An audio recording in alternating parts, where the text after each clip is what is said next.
Hey guys, today I am covering first-time homebuyer mistakes that you want to avoid. These 6 mistakes that I'm covering today will cause loss of time and money, and I want you to avoid that and help you make your dream of home come true. I'm going to cover that and much more right now.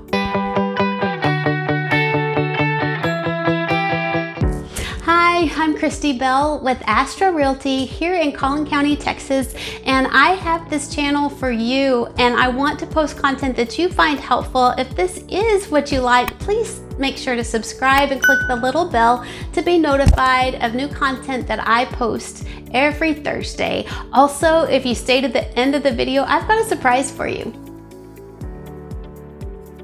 Number 1, know your credit score, because that credit score is going to be used to factor into the type of loan you'll qualify for, as well as the interest rate you'll lock in at.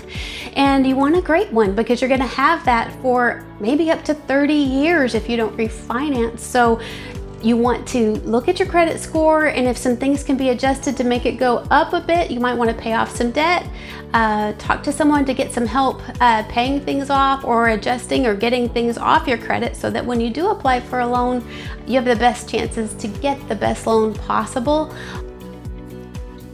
Number 2, let's be flexible and realistic. I encourage you to make a checklist of your must-haves and your wants. Hopefully we can get all of them done, but a lot of times we can't always get the want list done, but we'll get as close to it as we can.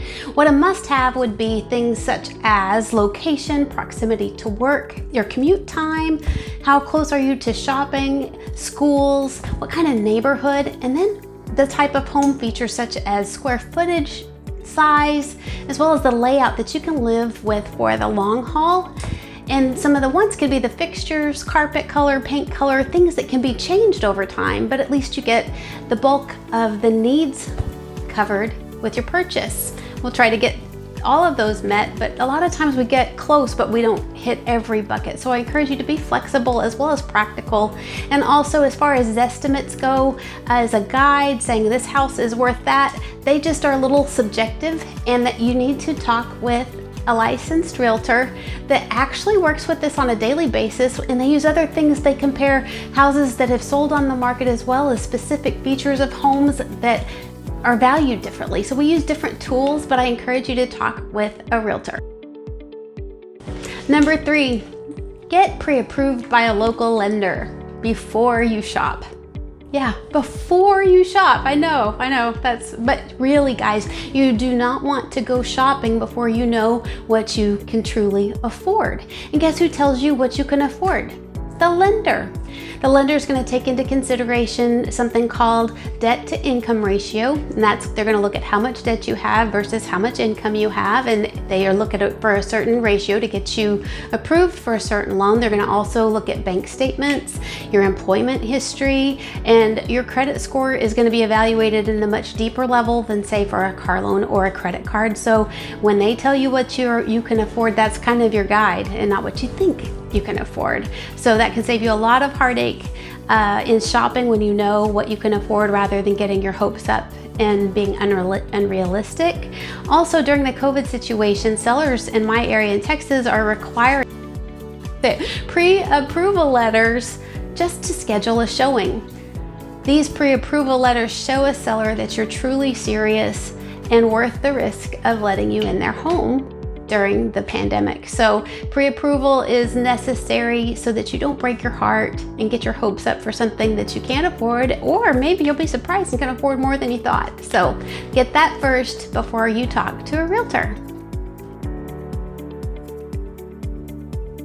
Number 4, hire a realtor. So if you're buying a home, that's called a buyer's agent. Having a buyer's agent is really important because, I talk to clients every day that say, you know what, I'm just gonna handle this on my own. I'm just buying a new home, and that salesperson is wonderful at the new home builder site, and I'm just gonna work with them. Well, that's fine.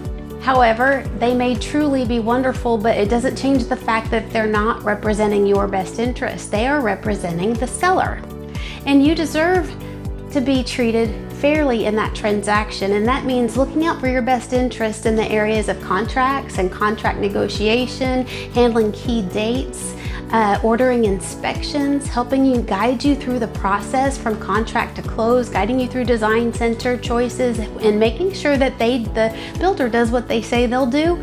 That's kind of a buyer's agent job. And guess what? Typically, sellers pay the buyer's agent fee. So what does that mean? That means buyer's agent fees are usually free to you. So yeah, you get representation and it doesn't cost you anything. Number 5, you want to anticipate the cost of buying a home. That purchase of buying a home is expensive. It requires a down payment, earnest money, option money, unexpected expenses such as setting up an escrow account, and expensive closing costs. So when you get pre-approved and you speak with your lender and title company, you want to get, and with your realtor, you can get a net, what we call a seller's or buyer's net sheet, so that you can see the actual cost of the purchase of your home so that you're not taken by surprise.